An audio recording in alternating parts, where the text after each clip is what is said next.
Kody can get mad at me about a lot of things. He can name call me, that's just fine. But when he sits there and he tells me to my face that I am pitting his children against him. There was a silence that seemed to stretch beyond the walls of every Brown home. It wasn't the quiet of peace. It was the heavy kind, the kind that fills rooms where love once lived and where trust has begun to rot. Cameras rolled again for another season of Sister Wives, but this time the familiar world felt colder, lonelier, and more fractured than ever before. Tulsi once sold the Browns as a portrait of a unique but united family, a husband and 4 wives bound by faith, hope, and shared struggle. Yet now, as season 20 unfolded, what used to be a dream looked more like the aftermath of a storm. The lights of Flagstaff felt dimmer. The laughter of family dinners was replaced by the echo of unsaid things. Janelle sat at her kitchen table, her hands wrapped around a coffee mug gone cold. The hum of the refrigerator was the only sound that dared to fill the space. She had been the quiet one for years, calm, grounded, the voice that steadied the chaos. But now, her face carried the weight of disappointment, the kind that had been building over years of emotional distance. Robyn tried to keep the illusion alive in her own home, smiling for her children, straightening pillows, humming softly as if order could cover pain. Yet her trembling hands betrayed her. Every gesture felt forced, every breath heavy. Outside, the Arizona wind carried dust across Coyote Pass, the land that was once supposed to be the Browns' forever dream. Christine, now free from the shadow of that dream, stood in her own kitchen miles away. The sunlight streamed through her window differently, brighter, freer. Yet even freedom had a price. She had left the shared life behind, but in the quiet of her new home, she sometimes heard the echoes of old laughter. It reminded her that starting over was not the same as forgetting. And Meri, the first wife, the original cornerstone, was more ghost than presence now. She existed on the periphery, a name in conversations, a blurred memory in photographs. Once she believed she was the foundation of this family. Now she wondered if she was just the prologue to its unraveling. Then came Kody Brown, the man who had once believed himself chosen for something divine. The man who, for over a decade, spoke about love, leadership, and family unity with the confidence of a prophet. But as the cameras turned to him this season, what they captured wasn't faith or leadership. It was fury. His confessional began not with the usual reflective calm but with the rawness of a man whose pride had been stripped bare. His eyes were hard, voice trembling with anger as he said words that no one, not even TLC, expected to air. "I'm done playing the bad guy," he said, his tone low, almost shaking. "What have I gotten in return for everything I gave up for this family? Lies. Disloyalty. Disrespect." There was no editing that could soften that moment. The room itself seemed to contract under the weight of his bitterness. Crew members later whispered that the anger they saw wasn't performance. It was eruption. For years Kody had buried his frustration beneath the facade of control. Now the mask was gone. Insiders said parts of that outburst would never air, that he had lashed out not just at his wives but at TLC itself, accusing the network of turning him into a villain. The patriarch, once the heart of a plural dream, now stood alone, surrounded by cameras but isolated by his own ego. Then the focus shifted to Janelle, the wife who had always been quiet in her endurance. But this time she spoke with a voice fans had never heard before. It started as a tremor, but soon it carried years of silence cracking open. She sat across from Kody in that same confessional room, eyes fixed, breathing slow, words chosen not for drama but for truth. She didn't shout to be heard, she spoke to be understood. "You weren't there," she said, her voice breaking yet steady. "You only came when it was convenient. You made promises you never intended to keep. And when I finally walked away, you acted like I'd betrayed you. But the truth is, I left you long before you left me." For once, Kody didn't have a ready defense. Viewers could almost feel the heat between them. Two people who had once shared a dream now separated by years of neglect and resentment. The fight, according to reports, lasted over 2 hours. Producers had to step in more than once, worried the confrontation might destroy what was left of their fragile arrangement. Some crew members, it was said, even feared Kody might walk off set completely. Behind the scenes, the energy was different this season. Darker, more real. There was no pretending anymore. The spiritual language that once wrapped their polygamy in meaning had faded into something harsher. Survival. Then came Christine's re-entry. her face radiant, confident, no longer bound to the rules of Flagstaff. She was glowing, but her glow wasn't just freedom, it was revelation. Sitting in her private interview, she said something that stunned both producers and fans. After leaving Kody, she had been approached by outside producers, people not tied to TLC, offering her a chance to tell her story in her own way. A spin-off, a life beyond the family brand. She smiled as she spoke, her words calm yet edged with defiance. "I didn't think I'd ever want that," she said softly. "But maybe it's time. My life didn't end when I left Kody. It finally began." That confession rippled through the fanbase like a shockwave. Online, thousands of viewers debated whether Christine had just declared independence or betrayal. Inside TLC, the mood was panic. Contracts were pulled up, meetings called. The network had built sister wives around the Browns. But what happens when one wife becomes bigger than the family itself? Even as that drama simmered, the most heartbreaking scenes weren't between the spouses. They were between Kody and his children. For years, fans had watched those kids grow from bright-eyed toddlers to thoughtful adults. But this season, their words cut sharper than anything their mothers could say. In one tense conversation, several of the older children confronted their father about the distance that had become normal. They spoke not with anger but with pain. They told him he didn't call. He didn't visit. He had chosen one house, one wife, one set of children, and left the rest behind. Kody, always proud, tried to defend himself. But his voice, once commanding, now sounded small. "I can't be everywhere at once," he said. "I'm not going to beg for relationships with kids who don't respect me." It was a moment that made even the crew stop breathing. The silence after that sentence said more than the words themselves. Online, fans called it the coldest moment in Sister Wives history. And while the world judged, the family simply broke further apart. Robyn Brown's turn in front of the cameras arrived quietly, almost timidly. She had built her life on keeping peace, on smoothing the edges of everyone else's storms.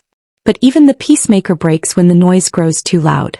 As she sat in her living room surrounded by toys and untouched coffee cups, her hands trembled. She whispered that she never wanted any of this. Not the distance, not the blame, not the endless division. When her tears finally came, the crew stopped filming. For several minutes there was only the sound of her sobbing, raw and childlike. Later, insiders would reveal that Robyn's breakdown had gone far beyond what viewers saw on screen. Off camera she had cried until her voice disappeared, terrified that she had become the villain of a story she once believed was sacred. But the irony of her words hung heavy in the air. Because many fans still believe that the day Kody chose her as his favorite was the day the family began to crumble. It wasn't about blame anymore. It was about perception. To the public, Robyn was no longer a wife trying to hold things together. She was the mirror reflecting everything that had gone wrong. TLC producers debated whether to keep that footage. Some argued that the rawness was necessary, that audiences deserved to see the truth without polish. Others feared it would destroy what little was left of the Browns' image. In the end, they split the difference, just enough emotion to tug at hearts but not enough to show complete collapse. Then came the family meeting, a scene that would define the episode. The Browns gathered around a long wooden table, the same kind they once filled with laughter and endless meals. Now it was an arena. Janelle sat upright, composed but bracing herself. Christine joined through video call, her smile thin, polite, distant. Robyn's eyes were red, Meri barely spoke, and Kody stood at the head of the table like a general with no army left to command. He began to talk about money, about responsibility, unity, and the future of Coyote Pass. His voice rose with each sentence, and for a moment it seemed as though he believed he could will the family back together by sheer authority. But then the words changed. The frustration spilled out faster than he could control it. "We're broke," he said flatly. "Completely broke." The room froze. Cameras zoomed closer. His hand slammed the table, startling even the crew. "We're here because nobody listens. Because everyone keeps doing their own thing. Years of bad decisions, too many houses, too much pride, and now this family is paying for it." No one spoke. The wives stared, expressionless, each hearing something different. For Meri, it was confirmation that her sacrifices meant nothing. For Janelle, it was the proof she had feared all along, that every dollar she had guarded so carefully had vanished into the void of chaos. For Robyn, it was humiliation, To see the man she still defended unravel completely in front of the wand for Christine, watching from afar, it was validation. The family she left behind was collapsing under the same weight that had once crushed her. The silence stretched for a long time. Janelle's voice finally broke through, quiet but strong. You can't keep blaming everyone else, Kody. We followed you because we believed in you. But leadership isn't control. You can't love us and own us at the same time. He didn't answer. He just stared down at his hands, jaw tight, the anger in his eyes slowly fading into exhaustion. The camera lingered on his face for a beat longer. The image of a man who once dreamed of a perfect plural family, now realizing that dream was gone forever. Outside, dusk fell over Flagstaff. The mountains that once represented hope now looked like shadows swallowing the light. Each wife retreated to her corner of the world. Different homes, different dreams, different definitions of peace. The family that once shared one belief now shared only history. Later that night, Christine sat by her window in Utah. The glow of city lights reflected off the glass as she whispered to herself that maybe this was how endings were supposed to feel. Not clean, not painless, but necessary. Janelle texted one of her children, telling them she loved them, her thumb hovering over the send button for a long time. Meri scrolled through old photos of the family, stopping at one where everyone was smiling. She looked at it for several minutes before turning off her phone. And Kody, he stood outside beneath the Arizona sky, the desert wind blowing against his face. For years he had spoken of calling, purpose, divine guidance. But in that moment there was only the sound of rustling trees and the faint hum of distant cars. The land he had once promised would unite them all lay dark and empty. The season's second episode ended not with resolution but with silence. A silence that said more than any confession ever could. Viewers were left staring at the screen as the credits rolled, the soft music unable to hide the truth. The Brown family was no longer a family. They were fragments of what used to be, each piece still shining faintly but too far apart to form the same light again. Tlc knew it. The viewers knew it. And somewhere deep down even Kody knew it. But perhaps that is why people keep watching. Not to see a perfect family but to witness the breaking and rebuilding that mirrors their own hidden stories. Because in every tear shed, in every silence shared, in every goodbye whispered across distance, there is a truth larger than any camera can capture. Families don't always end when they fall apart. Sometimes they just begin again, in quieter homes with fewer people but stronger hearts. And as the screen faded to black, the narrator's final words carried softly through the music, the same way the show has always ended, with a hint of hope buried in heartbreak. For the Browns, life continues. Separate paths, same sky. Some stories end not with a door closing, but with each heart learning how to stand alone. The credits rolled. Viewers sat in silence. And somewhere beyond the cameras, the next chapter of the sister wives saga waited to unfold. Meri said nothing, but her eyes spoke louder than any confession could. There was a kind of silence that didn't belong on television. One that swallowed the air, heavy and slow.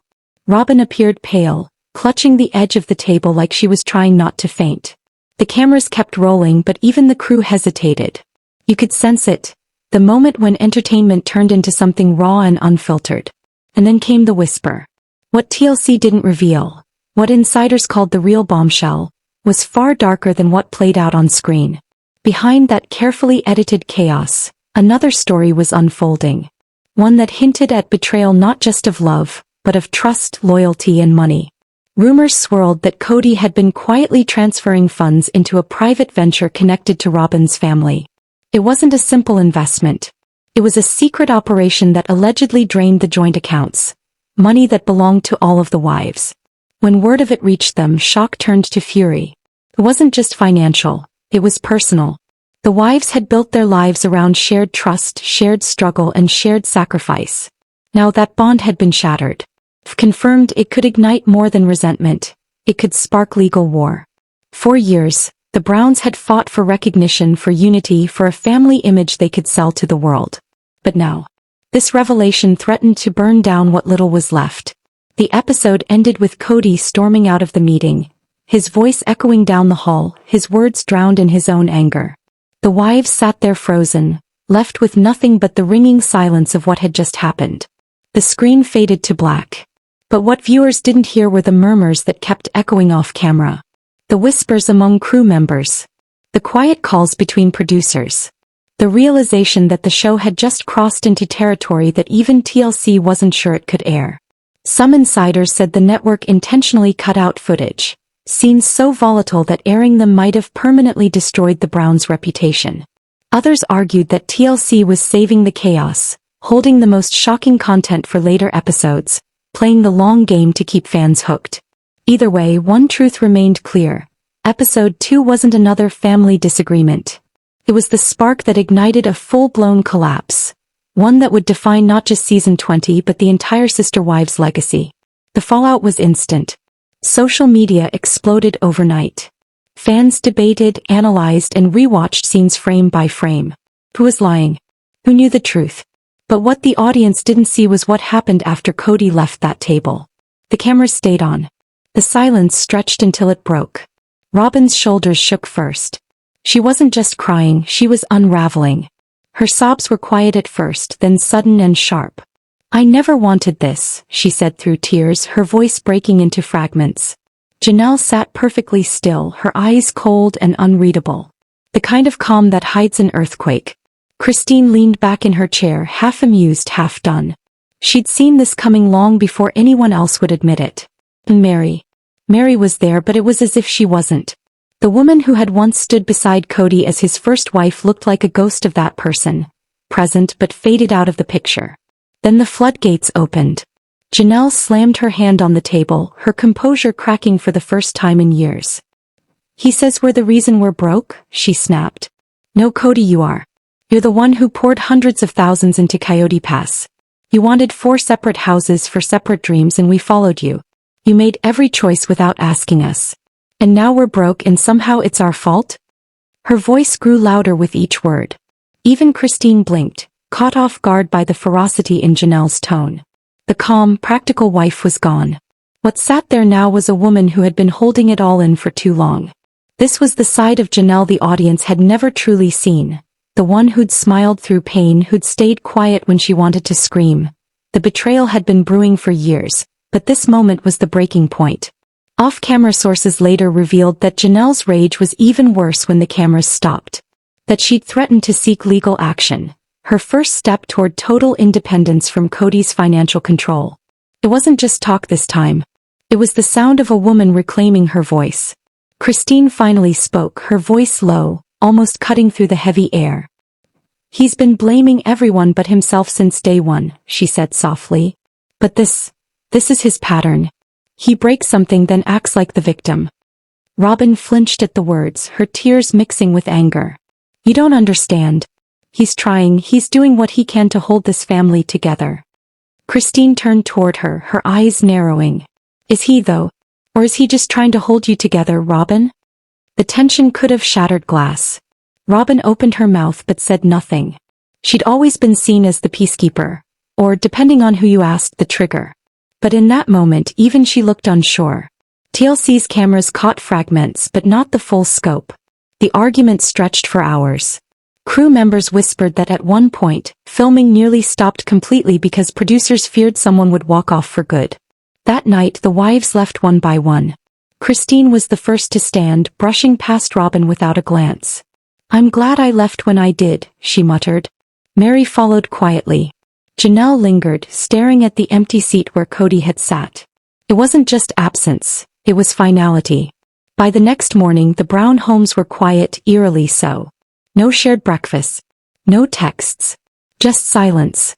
Kody didn't return home that night, or the next. He reportedly checked into a nearby cabin property, claiming he needed space. But insiders said it wasn't space he wanted, it was control. He was angry that the wives had united against him. Angry that for the first time his voice wasn't the loudest in the room. In his next confessional he looked exhausted, almost hollow. His once steady voice trembled with defensiveness. "They're twisting everything," he said, eyes darting to the side. "I've carried this family for years. Every choice I made for them. And now they're turning on me? Over money?" He shook his head. "It's betrayal. That's what it is. Betrayal." But the internet didn't buy it. Clips of his outburst went viral, with fans calling out his hypocrisy, his favoritism, his unwillingness to take responsibility. Some even accused TLC of protecting him, editing scenes to soften his behavior. Meanwhile, Robyn avoided cameras for days. When she finally reappeared, she looked wrecked. Her eyes were red, her voice faint. "I never asked for this," she whispered during her confessional. "I thought love could fix everything. I thought he could hold us all together." It was a haunting moment because even she seemed to realize it was too late. Then came the financial shockwave. Rumors spread that lawyers had been contacted, that accounts were frozen, that paperwork had been filed quietly behind the scenes. If the reports about Kody's side venture were true, it meant serious trouble, not just for the family but for the show itself. TLC executives reportedly scrambled, calling emergency meetings to discuss how to contain the fallout. The Browns, once the face of unconventional love, were now on the brink of public collapse. Janelle began meeting with advisors privately. Christine, now thriving in her independence, hinted that she was being approached for a spin-off. Meri, as usual, stayed silent, but insiders said she had finally started exploring legal options too. Robyn remained the only one defending Kody. But even her support seemed fragile now, cracked beneath the weight of guilt and exhaustion. The rest of the family? They'd stopped believing in the illusion. Behind the camera, crew members described the set as haunted. Every room they filmed in felt colder, emptier. The laughter that once filled family dinners was gone. Even the children, once the heart of the series, avoided filming days. They'd grown tired of the cameras, tired of seeing their father as a stranger on screen. One of the older kids reportedly said, "He only shows up when the lights are on." It was a line that struck deep, and it spread online like wildfire. TLC's marketing team tried to spin the chaos into anticipation. Trailers were cut with ominous music. Taglines like, "The Browns face their breaking point" filled social media feeds. But even as the drama boosted ratings, it was clear to everyone behind the curtain. This wasn't just reality TV anymore. This was the end of something sacred. A week later, the family gathered again, but this time the energy was different. It wasn't about reconciliation. It was about confrontation. Robyn sat near Kody, her hands clasped tightly. Meri looked out the window detached. Christine stayed away completely, sending a brief text that read, "You don't need me there." Kody started talking finances again, his voice firm, cold, rehearsed. "We have to make tough choices," he said. "If we don't, this family could go bankrupt." But then he said it, the sentence that broke whatever was left. "We're broke," he spat, "because no one listens to me. No one follows the plan. Everyone does what they want, and I'm the one who suffers for it." He slammed his hand on the table. The sound echoed like a gunshot. For a moment, nobody breathed. Then Janelle leaned forward, eyes burning. "You want to talk about plans? Your plan is the reason we're here. You spent the money. You made the decisions. And now you're blaming everyone else?" Christine wasn't there, but her words seemed to hang in the air anyway. "He breaks something, then acts like the victim." Robyn whispered, "Please stop." But no one did. The years of silence had finally ended. Later, as the cameras packed up, the house stood quiet again. Kody was gone, no one knew where. The wives retreated to their separate homes, each sitting in the stillness of what they'd just lived through. TLC crews lingered outside, unsure if they had just filmed a family argument or the death of sister wives itself. The episode closed with the same image that had opened it. Wide shots of empty homes, lonely driveways, and a family that used to be one. Only now it felt final. A legacy splintered beyond repair. And in the closing narration, a soft voice asked the question fans had been whispering for months. Was this ever really a family, or just the illusion of one? The scene opens in silence. Not the kind of silence that feels peaceful, but the kind that carries the weight of a storm that's just passed. The camera pans across the quiet Flagstaff property. Empty chairs still circle the table from that explosive meeting, as the wind gently moves the papers scattered across the floor. The voices that once filled these walls with laughter, arguments, and memories are now gone. Only echoes remain. Kody Brown's truck engine hums in the distance, his shadow moving fast down the dusty road. Behind him, the pieces of a family once built on faith, love, and unity lie scattered like glass. Meri stands alone near the window, her eyes fixed